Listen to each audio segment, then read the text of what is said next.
Hello guys, Bigg Boss season 12ಗೆ ಎಲ್ಲರಿಗೂ ಸ್ವಾಗತ. ಇವತ್ತಿನ ಹೈಲೈಟ್ಸ್. ಈ ಒಂದು ಟಾಸ್ಕ್ ನಿನ್ನೆ ಮುಗಿದು ಮಲ್ಲಮ್ಮನವರು ಲಾಸ್ಟಲ್ಲಿ ಆಡಿ ಈ ಒಂದು ಗೇಮನ್ನು ಗೆದ್ದು ಕುಣಿದಾಡ್ತಾವ್ರೆ, ಅವರು ಎತ್ತಿ ಓಡ್ತಾವ್ರೆ. ಸೊ ಒಂಟಿ ಟೀಮ್ ಅವರು ಗೆದ್ದಿದ್ದಾರೆ. ಸತೀಶ್ ಮತ್ತು ಜಂಟಿ ಅವರು ಕೊಟ್ಟಿರೋ ಸೀಕ್ರೆಟ್ ಟಾಸ್ಕ್ನ ಅವರು ಗೆದ್ದಿದ್ದಾರೆ, ಫೈನಲಿಸ್ಟಲ್ಲಿ ಬಂದಿದ್ದಾರೆ. ಬಟ್ ಇದು ಯಾರಿಗೆ ಗೊತ್ತಿಲ್ಲ. ಸೊ ಇವ್ರು ಎಂಜಾಯ್ ಮಾಡಿ ಆ ವಿನ್ನನ್ನು ಸೆಲೆಬ್ರೇಟ್ ಮಾಡ್ಕೊಳ್ತಾ ಇದ್ದಾರೆ. ಇವರಿಬ್ರು ಆ್ಯಕ್ಟಿಂಗ್ ಮಾಡ್ತಾರೆ ನೋಡಿ, ನಮಗೇನು ಗೊತ್ತಿಲ್ಲ, ನಾವು ಗೇಮನ್ನು ಸೋತಿದ್ವಿ, ಅಯ್ಯೋ ಏನು ಮಾಡೋದು ಅಂತ ಇವರೆಲ್ಲಿ ಘೋಷಿಸ್ತಾರೆ. ಬಿಗ್ ಬಾಸ್ ಆ ಒಂದು ಒಂಟಿ ಟೀಮಿಂದ ನಾವು ಒಂದು ಫೈನಲಿಸ್ಟ್ನ ಚೂಸ್ ಮಾಡಿ ಅಂತ ಹೇಳಿದಾಗ ಅವರೆಲ್ಲ ಡಿಸ್ಕಷನ್ ಮಾಡಿ ಮಿಸ್ಟರ್ ಕಾಕ್ರೋಚನ್ನು ಆಯ್ಕೆ ಮಾಡ್ತಾರೆ. ಅವರನ್ನು ಫೈನಲಿಸ್ಟಿಗೆ ಚೂಸ್ ಮಾಡಿ ಡಿಸ್ಕಷನ್ ಎಲ್ಲ ಮಾಡ್ತಾರೆ. ಇವರಿಬ್ಬರು ಇದ್ರ ಬಗ್ಗೆ ನಾವು ಮಾತಾಡೋದೇ ಬೇಡಪ್ಪ, ನೀವು ಸುಮ್ಮನಿದ್ಬಿಡು ಅಂತ ಹೇಳ್ತಾ ಇದ್ದಾರೆ.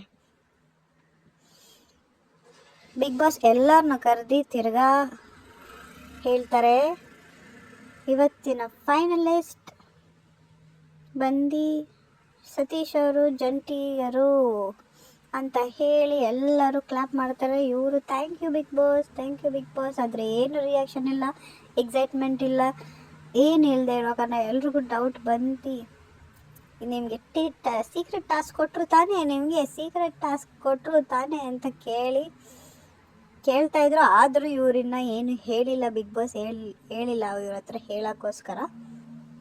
ಆದರೂ ಆ ಸೀಕ್ರೆಟ್ನ ಮೇಂಟೈನ್ ಮಾಡಿ ಅವರು ಯಾರ ಹತ್ರನೂ ಹೇಳೋಕ್ಕೋಗಿಲ್ಲ. ಅದಾದ ನಂತರ ಇವ್ರು ಯಾರು ಅವ್ರವ್ರ ತಟ್ಟೆಗಳು ತೊಳೆದು ಇಕ್ತಾ ಇಲ್ಲ ಅಂತ ಒಂದು ಕಂಪ್ಲೇಂಟ್ ಬಂತು. ಈ ಮೇಡಮ್ ಅವ್ರ ಅದೇನು ಬಿಗ್ ಬಾಸಿಗೆ ಬಂದವರ ಟೀಚರ್ ಆಡೋಕ್ಕೆ ಬಂದವರ ಅಂತ ಗೊತ್ತಿಲ್ಲ. ಬರೀ ಇವ್ರದ್ದು ಓವರ್ ಆ್ಯಕ್ಟಿಂಗೇ, ಇವ್ರದ್ದು ಇರಿಟೇಟಿಂಗ್ ಶೋಗಳೇ ನಡೆಯುತ್ತೆ. ಇವರೇ ಜಗಳ ಮಾಡಿದರೆ ಬಿಗ್ ಬಾಸಲ್ಲಿ ಹಿಟ್ಟಾಗ್ಬಿಡ್ತಾರೆ ಅಂತ ಅಂದ್ಕೊಂಡವ್ರ ಏನಂತ ನನಗಂತೂ ಗೊತ್ತಿಲ್ಲ. ಎಲ್ಲರೂ ಕರ್ಕೊಂಡು ಕ್ಲಾಸ್ ತಗೊತಾರೆ. ರಾಜರು ಮತ್ತು ಸೇವಕರು, ಮಹಾರಾಜರು ಮತ್ತು ಸೇವಕರು ಅಂತ ಬಿಗ್ ಬಾಸ್ ಟಾಸ್ಕನ್ನು ಕೊಟ್ಟರೆ ಇವರು ಟೀಚರ್ ಟೀಚರ್ ಟೀಚರ್ ಟೀಚರ್ ಅಂತ ಆಡ್ತವ್ರೆ. ಇವರಿಬ್ರು ಕಿವಿಯಲ್ಲಿ ಕೇಳಿಸ್ಕೊಳ್ತಾ ಇದ್ರು, ಇವ್ರನ್ನ ನೋಡ್ಕೊಂಡು ಮಾತಾಡಿಲ್ಲ ಅಂತ ತಿರ್ಗಾ ಒಂದು ಜಗಳ. ನೀನು ಯಾಕೆ ನಾನು ಮಾತಾಡೋವಾಗ ನನ್ನ ನೋಡ್ತಾ ಇಲ್ಲ, ಇಲ್ಲಿ ನೋಡ್ಕೊಂಡು ಮಾತಾಡು ಅಂತ ಇವರಿಬ್ರು ಕೂತ್ಕೊಂಡು ಈ ಅಮ್ಮ ಯಾವಾಗ ಮುಗಿಸ್ತಾರಪ್ಪ ಅಂತ ಕೂತ್ಕೊಂಡು ಹೆಂಗಾದ್ರೂ ಮುಗಿಸಿ ಹೋಗೋಣ ಅಂತ ಅಂದ್ಕೊಂಡ್ರೆ, ನನ್ನ ಮಗ ನೋಡ್ಕೊಂಡು ಕೇಳಿಸ್ಕೋ, ನನ್ನ ಕಣ್ಣನ್ನು ನೋಡು, ನನ್ನ ಕಣ್ಣು ನೋಡು, ನಾನು ಮಾತಾಡೋವಾಗ ನನ್ನ ಕಣ್ಣು ನೋಡು ಅಂತ. ಹಾಗೆ ಈ ಒಂದು ರೂಲ್ಸ್ ಆ್ಯಂಡ್ ರೆಗ್ಯುಲೇಷನ್ಸ್ ಹೇಳಿ ತಟ್ಟೆ ಎಲ್ಲ ತೊಳಿಬೇಕಂತ ಹೇಳಿದಾಗ ಅದಾದಮೇಲೆ ಮುಗಿಸಿ ಹೋದಾಗ ಇವರಿಬ್ಬರು ಮಾತಾಡ್ಕೊತವ್ರೆ, ನೀನು ಫಸ್ಟು ಅದನ್ನು ಮಾಡು. ಅವಾಗ ಅವ್ರು ನಮ್ಮ ಹತ್ರ ಬಂದು ಏನು ಹೇಳೋ ಥರ ಇರಲ್ಲ, ಅವ್ರು ನಮ್ಮನ್ನು ಕೈ ತೋರಿಸಿ ಮಾತಾಡೋ ಥರ ಇರಲ್ಲ. ಸೊ ನಮ್ಮ ಕೆಲಸವನ್ನು ನಾವು ಮಾಡಿದ್ರೆ ನಮಗೇನು ಪ್ರಾಬ್ಲಮ್ ಆಗಲ್ಲ ಅಂತ ಹೇಳಿ ಇವನ್ನ ಅರ್ಥ ಮಾಡಿಸ್ತಾರೆ.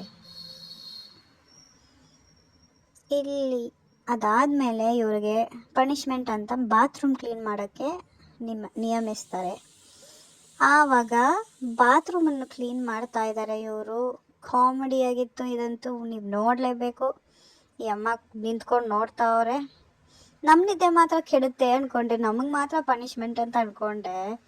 ಈ ಅಮ್ಮದು ನಿದ್ದೆ ಕೆಡ್ತಾವ್ರಲ್ಲ, ಅವರು ಪನಿಷ್ಮೆಂಟ್ ತಗೊತಾವ್ರಲ್ಲ ಅಂತ ಮ್ಯಾಟೆಲ್ಲ ತೊಗೊಂಡಲ್ಲೇ ಅವ್ರ ಮುಂದೆ ಒದರ್ತಾವ್ರೆ ಜೋರಾಗಿ. ಇವ್ರಿಗಂತೂ ಕೋಪ ಬರ್ತೈತೆ, ಆದರೂ ಏನು ಮಾತಾಡ್ತಾ ಇಲ್ಲ, ಹಂಗೇ ನಿಂತ್ಕೊಂಡು ನೋಡ್ತಾರೆ. ಇಂಡು ಮಾಪ್ ಮಾಡೋಣ ಫುಲ್ಲು ಇಲ್ಲಿ ನೀರನ್ನ ಇಂಡು ಅಂತಂದ್ರೆ ಇವನು ಏನೆಲ್ಲ ಹಿಂಡು ಬಿಟ್ಟಿದ್ದೀನಿ, ಇದೊಂದು ಹಿಂಡಲ್ವಾ ಅಂತ ಹೇಳಿ ಹಿಂಡ್ತಾವನೆ ಫುಲ್ ಜೋರಾಗಿ. ಅಷ್ಟರಲ್ಲಿ ಮೇಡಮ್ ಅವರು, ನನ್ನ ಪ್ರಾಪರ್ಟೀಸ್, ಬಿಗ್ ಬಾಸ್ದು ಪ್ರಾಪರ್ಟೀಸ್ ಎಲ್ಲ ಯಾವುದು ಏನು ಹೊಡೆದಾಕ್ಬಾರ್ದು ಅಂತ ಹೇಳಿ, ಆವಾಗ ಈ ಹುಡುಗಿ ಬಂದು, ಅಯ್ಯೋ ಬಾಪ ಯಾವುದಪ್ಪ ಹೊಡೆದಾಕಿದ್ರು ನೋಡ್ತೀನಿ ಇದೆಲ್ಲ ಏನಾಗಿಲ್ಲಲ್ಲ ಅಂತ. ಇಲ್ಲಿ ನೋಡಿ ಸುಂದರ, ಇವರಂತೂ ಬಿಗ್ ಬಾಸ್ ಗೆಲ್ತಾರೋ ಇಲ್ವೋ, ಸತೀಶ್ ಥರ ಅಂತೂ ಪಕ್ಕ ಹಾಗೆ ಆಗ್ತಾರೆ. ಅವ್ರ ಮಖದಲ್ಲಿರೋ ಪ್ರಾಡಕ್ಟ್ಸ್ಗಳೆಲ್ಲ ತೊಗೊಂಡು ಹಾಕ್ತಾರೆ, ಹಂಚ್ತವ್ರೆ. ಸ್ನಾನ ಆದಮೇಲೆ ಬಂದುಬಿಟ್ಟವ್ರೆ. ಅದಾದಮೇಲೆ ಇವರು ಮಾತಾಡ್ಕೊಂಡು ಇವ್ರನ್ನ ಗೇಲಿ ಮಾಡ್ತವ್ರೆ, ಇವ್ರನ್ನ ಟೀಸ್ ಮಾಡ್ತವ್ರೆ. ಅವ್ರದ್ದು ಯಾವುದೋ ಮೂವಿ ಡೈಲಾಗನ್ನು ಹೇಳಿ ಇವ್ರನ್ನ ಇರಿಟೇಟ್ ಮಾಡ್ತವ್ರೆ. ಅದು ಅಯ್ಯೋ ನನ್ನ ಮೂವಿ ಡೈಲಾಗ್ ಅಂತ ಅಂದ್ಕೊಂಡು ಇವರು ಫುಲ್ ನಗಿತವ್ರೆ. ನಾನು ಫೇಮಸ್ ಆಗ್ತೀನಿ, ನನ್ನ ಡೈಲಾಗು ಇವ್ರು ಹೇಳ್ಕೊತವ್ರೆ ಅಂತ ಬೈಯೋಕೆ ಹೋಗಿಲ್ಲ. ಇವ್ರು ಬಂದು ಯಾಕೆ ಇಷ್ಟು ಒಳ್ಳೆ ಈಸಿ ಟಾಸ್ಕ್ ಕೊಟ್ಬಿಟ್ಟಿದ್ದೀರಾ, 4 ಬಕೆಟ್ ನೀರು ಮಾಪ್ ಹೊಡೆದ್ಬಿಟ್ರೆ ನಮ್ಮ ಕೆಲಸ ಆಯಿತು, ಇದೆಲ್ಲ ಪನಿಷ್ಮೆಂಟ್ ಅಂತಾರ ಅಂತ ಅಂದಿದ್ದಕ್ಕೆ ನಿನ್ನ 4 ಸತಿ ಬಾತ್ರೂಮ್ ತೊಳಿಬೇಕು ಅಂತ ಹೇಳ್ಬಿಟ್ರು ರಾಜರು. ಅಯ್ಯೋ ಅಂತ ಇವಳು. ಅದಾದಮೇಲೆ ನನಗೊಂದು ಕಾಫಿ ತಗೊಂಬಾ ಅಂತ ಹೇಳಿದ್ರು. ಇವರು ಕಾಫಿ ಮಾಡ್ತಾವ್ರೆ. ಈ ಅಮ್ಮಂಗೆ ಕಣ ಒಂದು ಬತ್ತಿ ಅಂತ ಹೇಳಿ ಎಲ್ಲ ಒಳ್ಳೆ ಜಿಂಜರ್ ಎಲ್ಲ ಹಾಕಿ ಒಳ್ಳೆ ಕಾಫಿ ಮಾಡಿ ಅವ್ರ ಕಪ್ಪಲ್ಲಿ ಮಾತ್ರ ಉಪ್ಪು ಸೇರಿಸಿ ತೊಗೊಂಬರ್ತಾ ಇದ್ದಾರೆ. ತೊಗೊಳಕ್ಕೆ ಹೋಗ್ತಾ ಇರೋವಾಗ 2 ಕಪ್ ಮಾತ್ರ ಸಪ್ರೇಟಾಗಿ ಇಟ್ಟು ಅವ್ರಿಗೆ ಗೊತ್ತಾಗೋಕ್ಕೆ ಯಾವುದ್ರಲ್ಲಿ ಉಪ್ಪಿದೆ ಅಂತ. ಇವರೆದ್ದು ಆಚೆ ಹೋಗ್ಬಿಟ್ಟಿರ್ತಾರೆ. ನಾನು ಬಂದು ಕುಡಿತೀನಿ ಅಂತೇಳಿ ತೊಗೊಂಡು ಆ ಟ್ರೇ ಒಳಗಡೆ ಮಿಕ್ಸ್ ಮಾಡಿ ಇಟ್ಬಿಡ್ತಾರೆ. ಇವ್ರು ಕರೆಕ್ಟಾಗಿ ನೋಟ್ ಮಾಡ್ಕೊಂಡು ಅವ್ರು ಹೋಗಾದ್ಮೇಲೆ ಆ ಟೀ ತೊಗೊಂಡು ಮಿಕ್ಕಿರೋ ಟೀ ಲೆಫ್ಟ್ ಹ್ಯಾಂಡಲ್ಲಿ ಕೊಟ್ಟು ಮಿಕ್ಕಿದವ್ರಿಗೆಲ್ಲ ಅವರು ಟೀನ ಕೊಟ್ಟು ಅವ್ರು ಕುಡಿತಾ ಇದ್ದಾರೆ. ಅವರೆಲ್ಲ ಟೀ ಕುಡಿದಾಗ ಎಲ್ಲ ಸೂಪರಾಗಿದೆ, ಸಕ್ಕರೆ ಇದೆ, ಎಲ್ಲ ಇದೆ, ಜಿಂಜರ್ ಇದೆ, ಎಲ್ಲರೂ ಆರಾಮಾಗಿ ಕುಡಿತವ್ರೆ ಟೀನ. ಸ್ವಲ್ಪ ಹೊತ್ತಾದಮೇಲೆ ಮೇಡಮ್ ಅವ್ರು ಬರ್ತಾವ್ರೆ ಟೀ ಕುಡಿಯೋಕ್ಕೆ. ಆವಾಗ ಇವ್ರಿಗೆ ನಗು ತಡಿಯೋಕ್ಕೆ ಆಗ್ತಾಯಿಲ್ಲ. ಅಯ್ಯಯ್ಯೋ ಅದ್ರಲ್ಲಿ ಉಪ್ಪು ಹಾಕ್ಬಿಟ್ಟಿದ್ದೀರಲ್ಲ, ಯಮ್ಮ ಕುಡಿತಾರಲ್ಲ ಅಂತ. ಇನ್ನೂ ಕುಡ್ದಿಲ್ಲ, ಇವ್ರ ನಗುನ ನೋಡಿ ಏನೋ ಮಾಡಿದಾರಲ್ಲ ಅಂತ. ಅದಾದಮೇಲೆ ಕುಡಿದು ನೋಡಿದ್ರೆ ಉಪ್ಪೈತೆ. ಇವರು ಉಪ್ಪು ಹಾಕ್ಬಿಟ್ಟಿದ್ದಾರೆ ಅಂತ. ಆವಾಗ ಮಿಕ್ದವ್ರು ಕೊಡ್ದವ್ರಿಗೂ ಡೌಟು, ಎಣ್ಣೆ ಹಾಕ್ಬಿಟ್ಟಿದ್ಯೇನು, ಒಳಗಡೆ ಎಣ್ಣೆ ಹಾಕಿದ್ಯಾ? ಇವ್ರು ಬಂದು ಇಲ್ಲಪ್ಪ ನಾವೇನು ಹಾಕಿಲ್ಲ, ನಿಮ್ಮನ್ನೆಲ್ಲ ಕರೆಕ್ಟಾಗೆ ಮಾಡಿದ್ದೀರಿ ಟೀನ ಅಂತ. ಈ ಅಮ್ಮನ ಉಪ್ಪು ಹಾಕ್ಬಿಟ್ಟಿದ್ಯಲ್ಲ ಎದೋಳು, ನಾನು ಪನಿಷ್ಮೆಂಟ್ ಕೊಡ್ತೀನಿ ಅಂತ ಹೇಳಿ ಎದ್ದು ಕರ್ಕೊಂಡು ಹೋಗ್ತಾವ್ರೆ. ಇವ್ರು ಬಂದು ನೀನು ಮಾತ್ರ ಹೋಗ್ಬೇಡಪ್ಪ ಸ್ವಿಮ್ಮಿಂಗ್ ಪೂಲ್ ಒಳಗಡೆ, ನಿನ್ನ ಮೇಲಿರೋ ಪ್ರೀತಿಗೆಲ್ಲ ಹೇಳ್ತಾ ಇರೋದು. ನೀನು ತಿರ್ಗಾ ಸ್ವಿಮ್ಮಿಂಗ್ ಪೂಲ್ ಒಳಗಡೆ ಹೋದರೆ ತಿರ್ಗಾ ಮೇಕಪ್ಗೆ ಒಂದಷ್ಟು ಆಗ್ಬಿಡುತ್ತೆ ಅಂತ ಹೇಳಿ ಇವರೆಲ್ಲ ನಗಿತವ್ರೆ.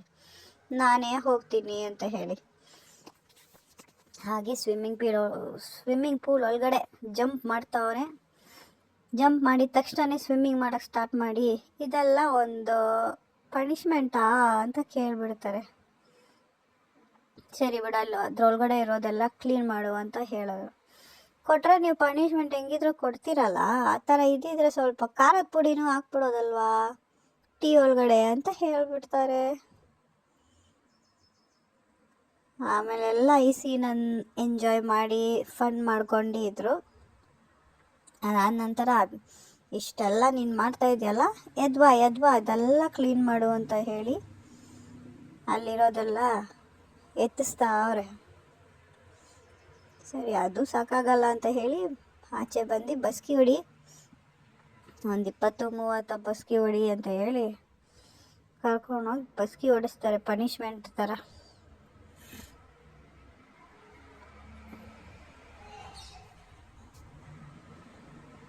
ಇವರೆಲ್ಲ ನೋಡ್ಕೊಂಡು ಬಸ್ಕಿ 40-20 ಮಾಡಿಸ್ತಾರೆ. ಅದಾದಮೇಲೆ ಬಿಗ್ ಬಾಸ್ ತಿರ್ಗಾ ಎಲ್ಲರನ್ನೂ ಕರೆದ್ಬಿಟ್ಟು ಈ ಒಂದು ಫೈನಲಿಸ್ಟ್ ಏನಕ್ಕೆ ನಾವು ಸೆಲೆಕ್ಟ್ ಮಾಡಿದ್ದು ಅಂತ ನೀವು ಎಕ್ಸ್ಪ್ಲೇನ್ ಮಾಡಿ ಅಂತ ಹೇಳ್ತಾರೆ. ಇವಾಗ ಅವಕಾಶ ಕೊಡ್ತಾರೆ. ಇವರಿಬ್ರು ಏನೋ ಹೇಳ್ಬಿಡ್ತಾರಪ್ಪ, ಅವ್ರು ಕರೆದ್ರು ಹಿಂಗೆ ಮಾಡಿದ್ರು ಹಂಗೆ ಮಾಡಿದ್ರು, ನಾವು ಸೋತು ಗೆಲ್ಲಬೇಕು, ಇನ್ನೊಬ್ಬ ಗೆದ್ದು ಸೋತ್ಬೇಕು, ಏನನ್ನೋ ಕನ್ಫ್ಯೂಷನ್ ಮಾಡಿ ಹೆಂಗೋ ಹೇಳಿ ಹಿಂಗೆ ಮಾಡಿದ್ರು, ನಮಗೆ ಟಾಸ್ಕ್ ಕೊಟ್ಟರು, ಅದಕ್ಕೆ ನಾವು ನೀರೊಳಗಡೆನೇ ಇದ್ದು ನಾವು ಆಚೆ ಬಂದಿಲ್ಲ, ನಾವು ಕೈಗೆ ಸಿಕ್ಕಿದ್ರೂ ಹುಡುಕ್ತಾ ಇದ್ರಿ ಅಂತ ಹೇಳಿ ನಮ್ಮ ಟೀಮ್ನ ಸೋಲಿಸಿದ್ರು. ಅಕಸ್ಮಾತ್ ಗೆದ್ದುಬಿಟ್ಟಿದ್ರೆ ನಾವು ಸೋಲ್ತಾ ಇದ್ರಿ ಅಂತ ಟೀಮ್ ಅವ್ರಿಗೆ ಅರ್ಥ ಆಗಿಲ್ಲ. ಅವರವರೇ ಜಗಳ ಆಡ್ತವ್ರೆ.